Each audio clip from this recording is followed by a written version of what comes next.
내가 달려갈 길과 주 예수께 받은 사명 곧 하나님의 은혜의 복음을 증언하는 일을 마치려 하면은 나의 생명조차 조금 더 귀한 것으로 여기지 아니하노라.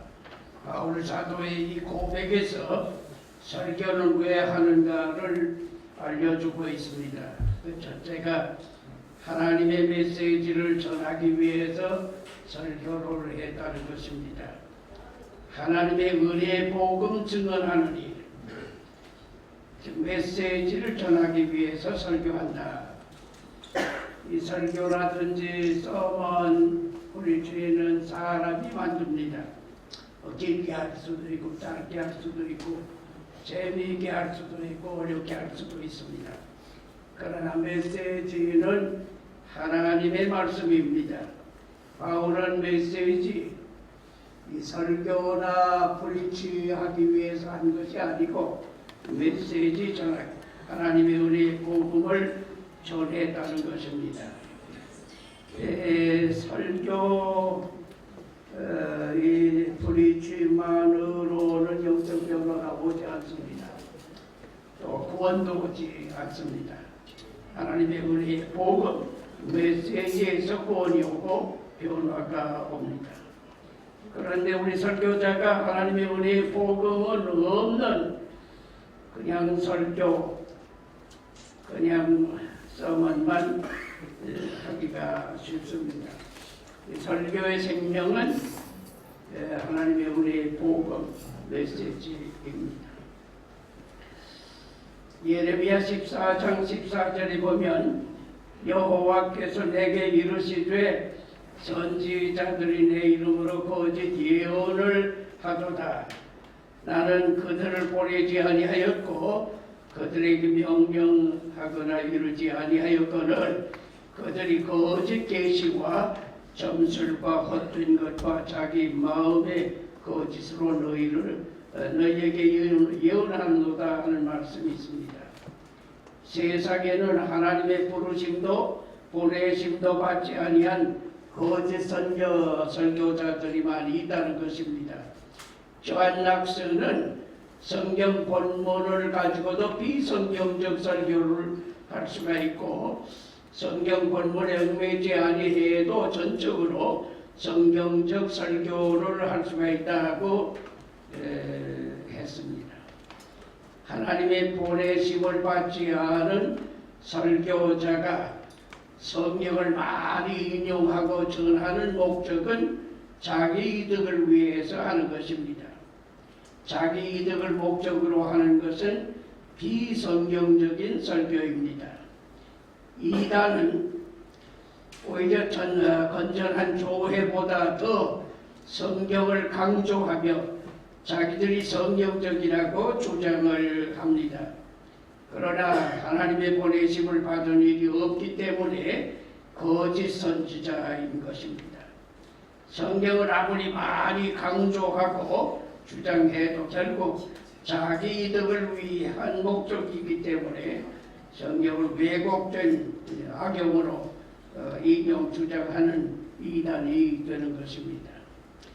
비록 부르심을 받은 건전한 교회 설교자라고 할지라도 메시지 즉 하나님의 은혜의 복음이 없는 설교만 한다든지 자기 이득을 위해 한다고 하면 그것 역시 비성경적이고 단순히 인간의 말에 불과한 것입니다.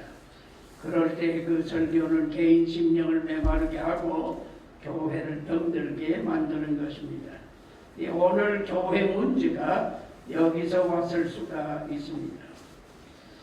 목사가 강단에서나 사담 속에서 언제나 메시지, 하나님의 은혜의 복음을 전하면 설교자가 강단에서 하는 설교는 다 하나님의 말씀이다. 목사가 하는 말은 다 하나님의 말씀이다 라고 할 수가 있습니다.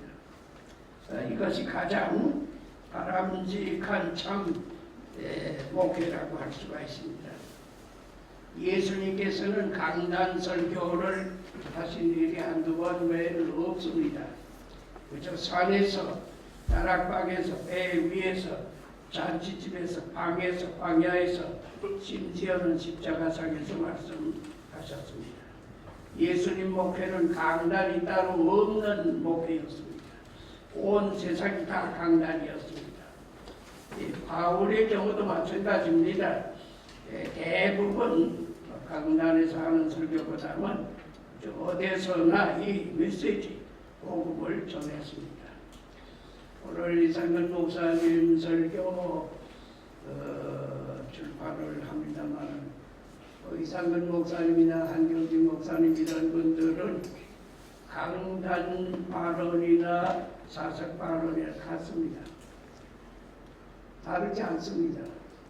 어디서 말씀하든지 성경 본문을 읽지 않았다 뿐이지 그 내용은 전부 성경적이고 복음적인 말씀들이었습니다.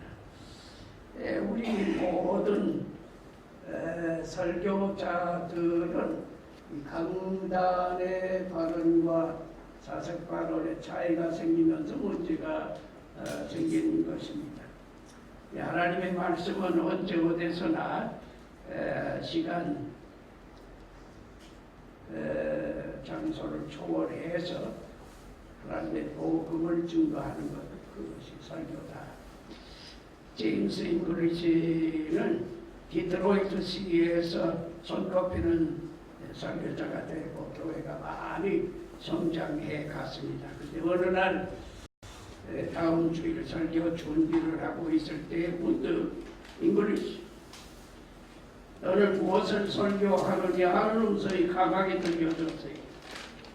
놀란 그는 나는 훌륭한 바른 신학을 설교하고 있습니다.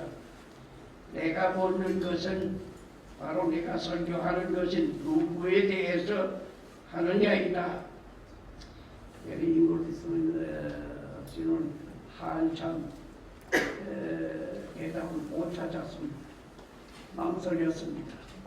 그러다가 그는 벌떡 일어나면서 자기 음성으로 크게 하나님, 지금까지는 나의 이득을 위해서 제임스 잉글리시를 간증했습니다. 이제부터는 주님과 구원받을 사람을 위해서 십자가에 못 박히시고 부활하신 예수님만을 증언하겠습니다. 그렇게 서약을 했다는 거예요. 설교자인 우리들은 이 서약이 있을 경우에 메시지고, 이 서약이 없는 경우에는 메시지가 아닌 자기 말일 수가 있다 하는 것을 깨우침 받습니다. 설교는 하나님의 부르심을 받고 보내심을 받아 하나님 임재하신 가운데서 성령님의 도움을 받으며 하나님께 받은 은혜의 말씀 복음을 시간 장소를 초월해서 다른 많은 신령들에게 전하는 것이다.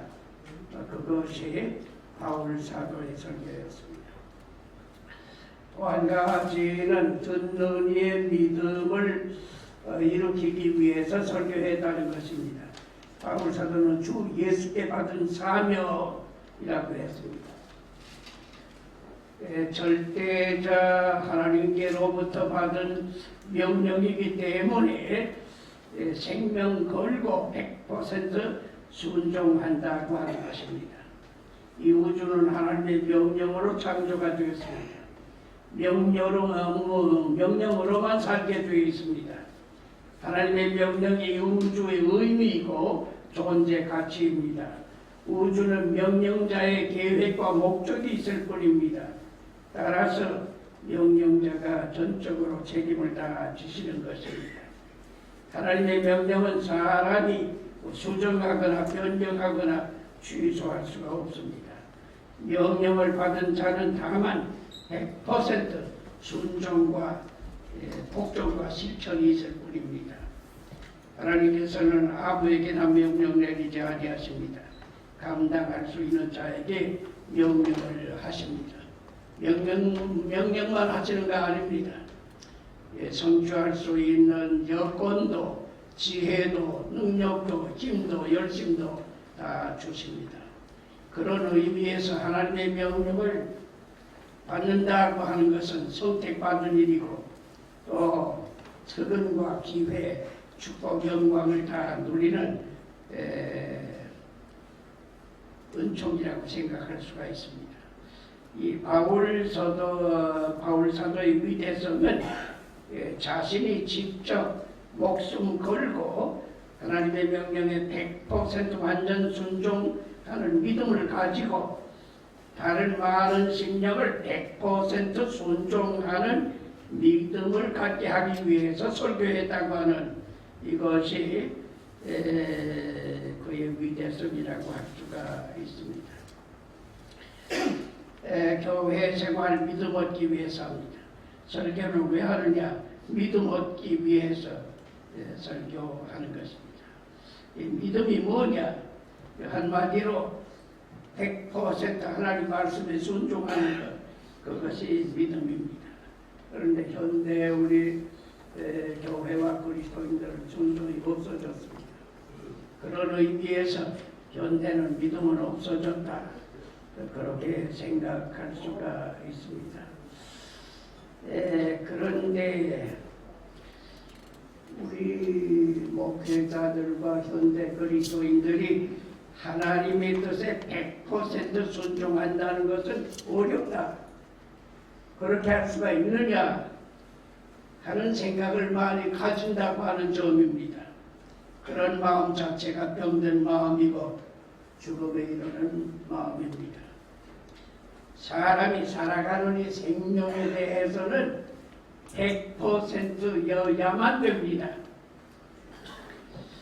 이것이 하나님께서 생명 창조의 원리로 하셨습니다. 지금 우리는 하루에 23,000번가량의 호흡을 합니다.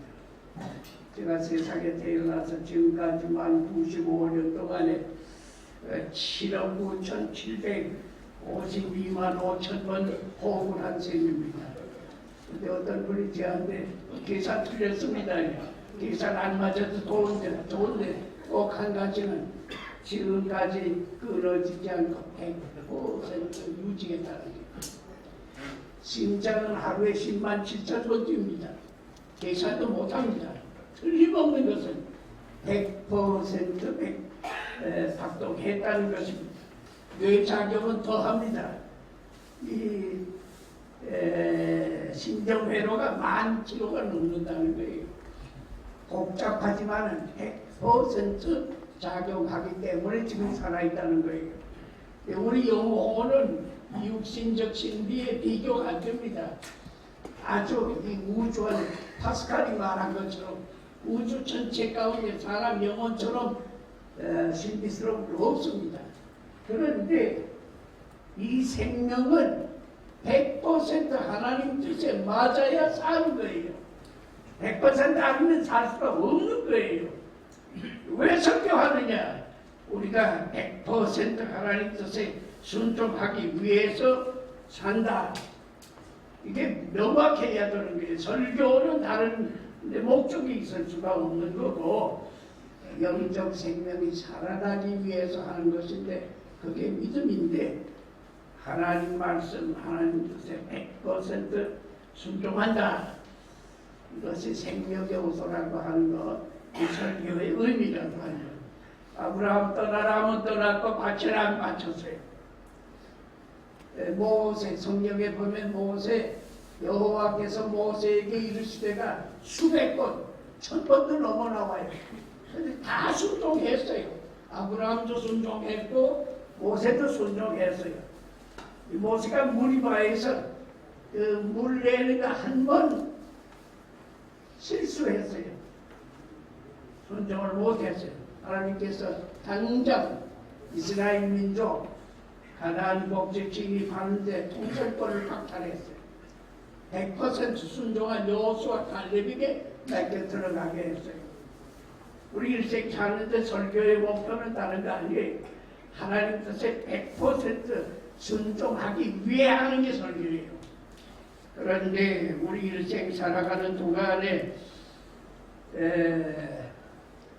심장이 하나님의 섭리에 의해 신비스럽게 지속하는 것처럼 영적으로도 순종하고자 하는 영성을 살려주십니다. 생명을 유지하게 해주시는 것입니다. 오늘 정의상근 목사님 설교야말로 그저 하나님의 메시지를 전하는 설교, 또 듣는 이에게 100% 순종하는 믿음을 주는 그런 설교였습니다. 그래서 설교는 왜 하느냐의 모범답이 이상근 목사님의 설교입니다. 바울 사도가 이 일을 위해서 내 목숨을 조금 더 귀한 것으로 여기지 아니하노라 했는데 이 양면성입니다. 하나님 앞에는 목숨 바쳐 충성하는 극지이고 사람에게는 이 복음을 사랑하는 극지라고 할 수가 있습니다. 오늘 순서 보니까 많은 말씀 하실 분들 때문에 제가 줄이겠습니다. 이상근 목사님 살아오신 그 위담이 많습니다. 이 시간에 할 수는 없고요. 한두 가지만 제가 말씀드리겠습니다.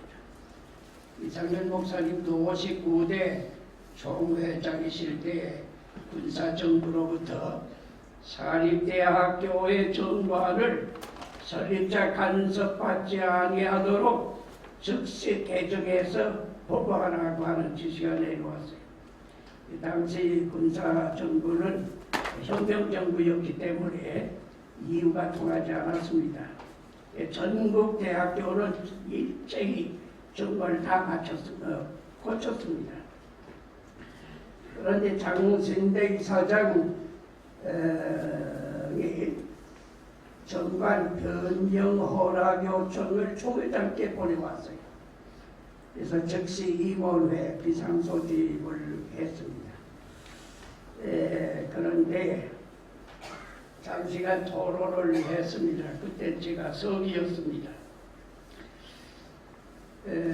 제가 서기 입장에서 교단 지도자 양성하는 것을 교단이 간섭하지 못하게 한다는 것을 교단을 물어드릴 것입니다. 저는 신학교 닫아도 이거 수능하면 안 된다고 생각합니다. 거부하고 못 고치겠다고 해야 될 걸로 생각합니다. 저는 그렇게 건의를 했어요. 그러나 다른 임원들은 군사정부 사정이 없어요.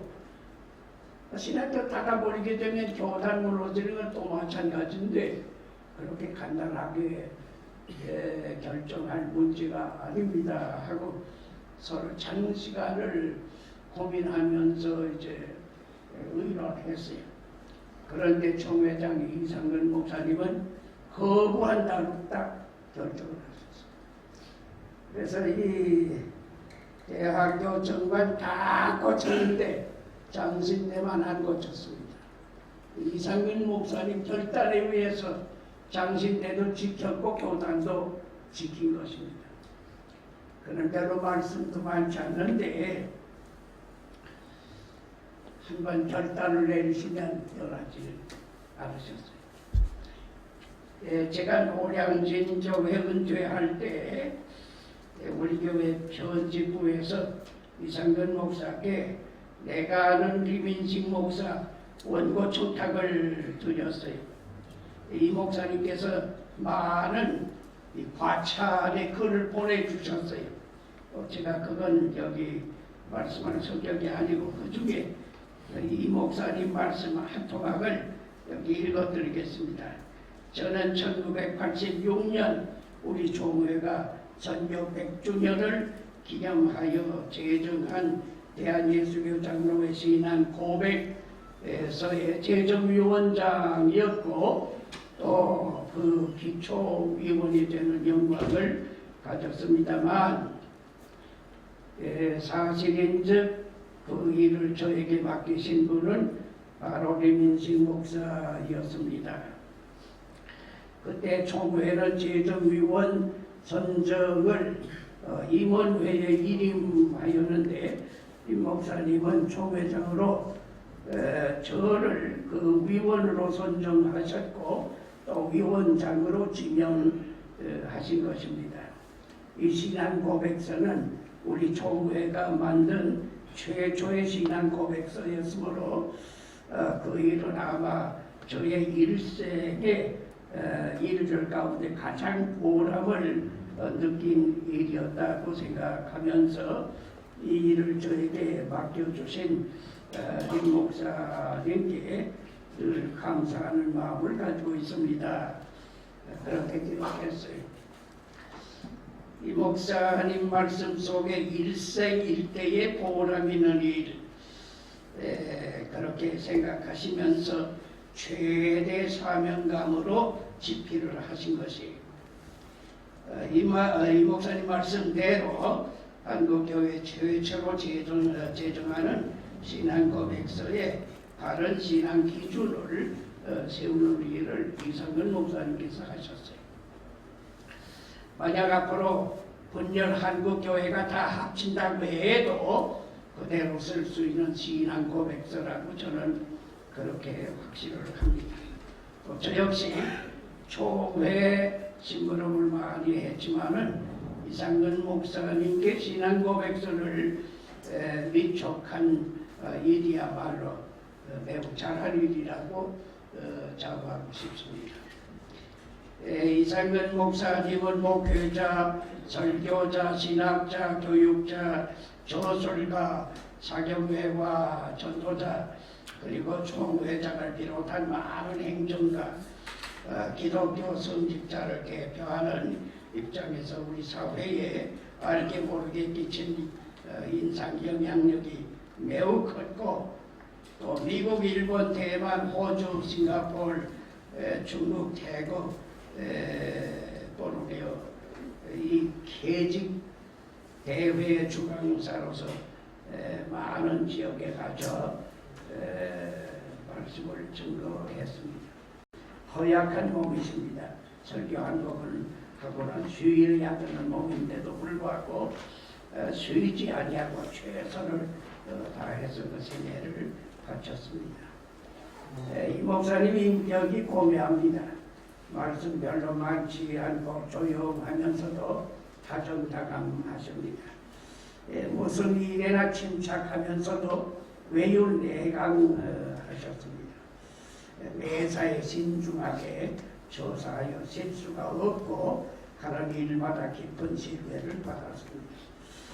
그의 기질은 비정치적이고 학구형이면서 합리적 사고방식으로 사고를 접촉했습니다. 크거나 작거나 한번 맡으면 꼭 다 해내고야만 책임감의 인물이셨습니다. 사람을 상대할 때는 불가근 불가원 원칙대로 누구에게나 공평하게 하시면서도 사람을 믿어주고 밀어주는 신의의 인물이셨습니다. 한국교회의 고질적인 분열 속에서도 지방색이나 신학적인 편견으로 사람을 차별하는 일은 전혀 없었고 언제나 화평주의자로서 중립에 서서 화해운동을 하셨습니다. 목회자에게도 오염되기 쉬운 명예욕이라든지 권세욕이라든지 물질욕이라든지 이성에 관한 비난 같은 것이 전혀 없는 깨끗한 삶을 사신 전형적인 목회자이셨고 생활에 본을 끼친 성직자였습니다. 다방면에 탁월한 우리 한국교회에 큰 영향을 끼쳐준 귀한 하나님의 종이라고 확신을 합니다. 오늘 59회 아버지 이상근 총회장의 자제가 42년 만인 제102회 총회장이 됨으로써 한국교회 최초의 부자 총회장이 탄생된 것은 이 목사님 가문뿐만 아니라 한국교회 전체의 큰 축복 중에 하나라고 생각을 합니다.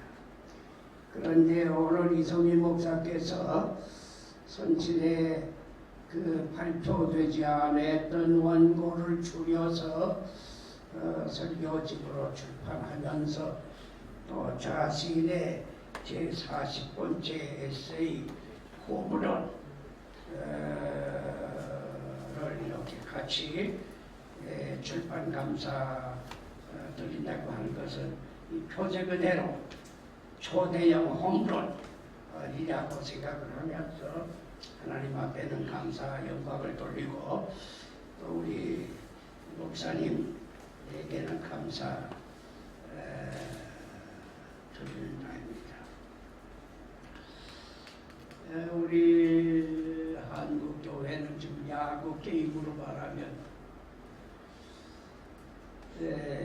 뭐랄까 좀 선제를 당해가지고 무실론 팀에게 궁지에 몰리고 있습니다.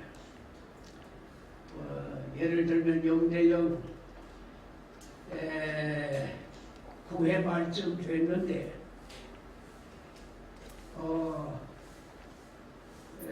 투아웃 2스트라이크 3볼 그쯤 돼서 홈런 아니군 힘듭니다. 그런데 이 목사님 홈런 한국을 하나님께서 이 목사님 가정 쓰시는 것처럼 쓰셔서 홈런 연속될 겁니다. 그리고 우리나라에는 이 목사님 집어넣은 메시지 하나님의 복음 전하는 이 설교가 100% 하나님 뜻에 순종하는 믿음, 이것을 한국교회의 날이 갈수록 더 증진해 나가면서 바로 남북 복음 통일이 이루어지는 날까지 정진하자, 매진하자. 이것이 이 목사님 선교집과 또 우리 성희 목사님의 그 에세이 출판에서 다시 한번 다짐하는, 다시 한번 확신을 가지는, 다시 한번 미래를 크게 전망하는 기회가 되기를 바랍니다. 기도하겠습니다. 사랑하시는 주님, 우리 목사님의 발자취를 더듬으면서 감사를 드립니다. 이제 그 자제분 이서희 목사님 붙인 그 설교 원고를 이렇게 출판하면서 감사드리는 이 모든 일을 특별히 기억하여 주셔서 한국교회는 복음적 교회, 또 100% 순종하는 믿음의 교회가 되게 하여 주시고, 또 우리 모두가 다 이 사명을 계승받아서 잘 이어 실천해 나가게 하여 주시옵소서. 예수님의 이름으로 기도드리옵나이다. 아멘.